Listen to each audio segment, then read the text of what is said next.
What is this redistribution of wealth, then, that liberals and socialists claim to be so harmless? Redistribution of wealth is not the pooling of properly collected tax revenues into public projects, such as the building and maintenance of post offices, or courthouses, or highways, or even public schools. No, these are all legitimate functions of government by the federal or state levels, and render services to all citizens. Redistribution of wealth is much more deliberate than that. Redistribution of wealth is the forceful confiscation of wealth or means from one group for the purpose of increasing the wealth of another group.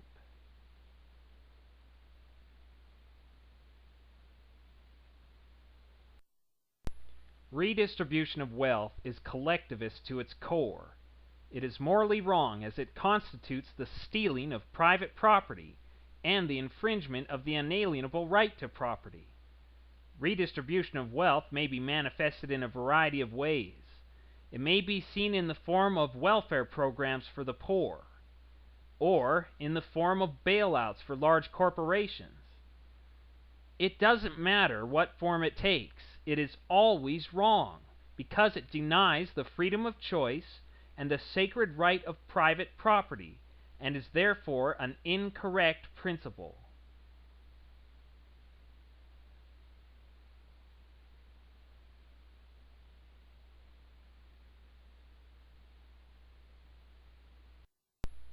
Tax the rich is a signature slogan of many collectivists.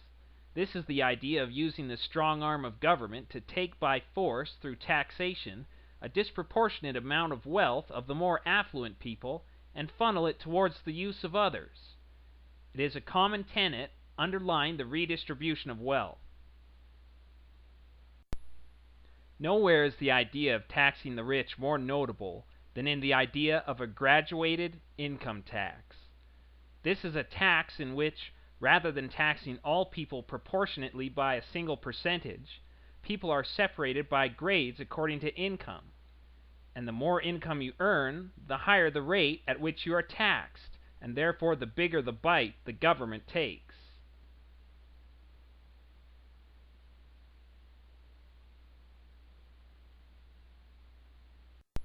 It is by no means coincidental that the second plank of the Communist Manifesto is to implement a graduated income tax. This sort of tax scheme is fundamental to freedom-destroying communism, and its principles are accepted very readily by collectivists of many stripes. In contrast to this, the inspired Constitution, as originally framed by the founders, made such an income tax categorically illegal. Because direct taxes are burdensome and intrusive, the founders meant for them to be only resorted to by the federal government in the case of rare emergency and as a discrete event only, and not a regular and ongoing occurrence, and that they must be apportioned according to population. If graduated tax schemes are so equitable, why does the Lord not employ this method in his tithing requirement? Instead, the Lord asks only a flat 10% from all, rich or poor, requiring proportionately the same amount from each person's earnings, and therefore distributing the burden of supporting the kingdom of God equally among his children. The answer as to why the Lord does not use a graduated scheme is that graduated taxing is not more equitable, but is actually very inequitable, and transgresses the principles of justice. Some may be thinking now, well, isn't the United Order a lot like the ideas of collectivism? And the answer is unequivocally no. The First Presidency has taught. We again warn our people in America of the constantly increasing threat against our inspired Constitution and our free institutions set up under it. The same political tenets and philosophies that have brought war and terror in other parts of the world are at work amongst us in America. The proponents thereof are seeking to undermine our own form of government and set up instead one of the forms of dictatorship now flourishing in other lands. These revolutionists are using a technique that is as old as the human race, a fervid but false solicitude for the unfortunate, over whom they thus gain mastery and then enslave them. They suit their approaches to the particular group they seek to deceive. Among the Latter-day Saints, they speak of their philosophy and their plans under it as an ushering in of the United Order. Communism and all other similar isms bear no relationship whatever to the United Order. They are merely the clumsy counterfeits which Satan always devises of the gospel plan. Communism debases the individual and makes him the enslaved tool of the state, to whom he must look for sustenance and religion. The United Order exalts the individual, leaves him his property, according to his family, according to his circumstances and his wants and needs, and provides a system by which he helps care for his less fortunate brethren. The United Order leaves every man free to choose his own religion as his conscience directs. Communism destroys man's God-given free agency. The United Order glorifies it.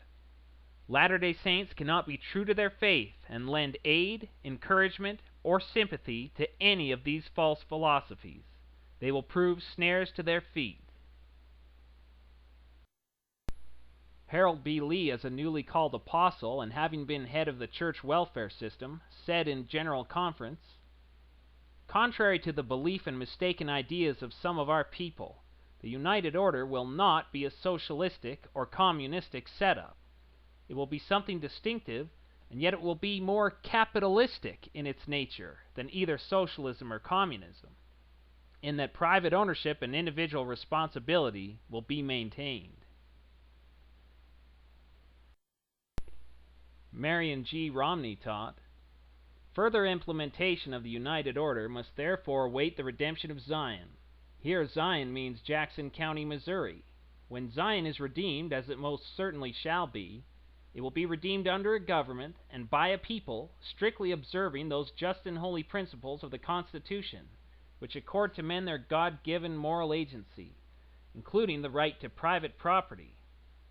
If, in the meantime, socialism takes over in America, it will have to be displaced, if need be, by the power of God, because the United Order can never function under socialism or the welfare state, for the good and sufficient reason that the principles upon which socialism and the United Order are conceived and operated are inimical. Graduated taxing is totally arbitrary and unjust. It requires a person who has been prosperous to bear a greater burden in proportion to his means than others, and to pay the way of others who have not been as industrious. In this way, graduated taxing punishes prosperity by taking excess from a person simply because they have been industrious and successful, and for no other reason. This sends the wrong message about success. It demonizes those who have prospered, and says that those who dare to make something of themselves must be punished and pillaged. Instead of wanting to aspire to such success, it creates envy and destroys the foundations of prosperity. This also acts under the false premise that the property rights of the well-off are less sacred than those of others. Why would this be? We know that government receives its power and authority from the people, hence the phrase at the beginning of the Constitution, "We the people." Recall that Thomas Jefferson taught that all authority in the government belongs to and is derived from the people being governed. We also know that all people have the same unalienable rights given to them by God. Thomas Jefferson wrote in the Declaration of Independence, "We hold these truths to be self-evident, that all men are created equal, that they are endowed by their Creator with certain unalienable rights, that to secure these rights, governments are instituted among men." So, in the case of redistribution of wealth, from whom did the government receive authority to do this? If the authority to govern comes from the people, which people have the ability to arbitrarily override the rights of others.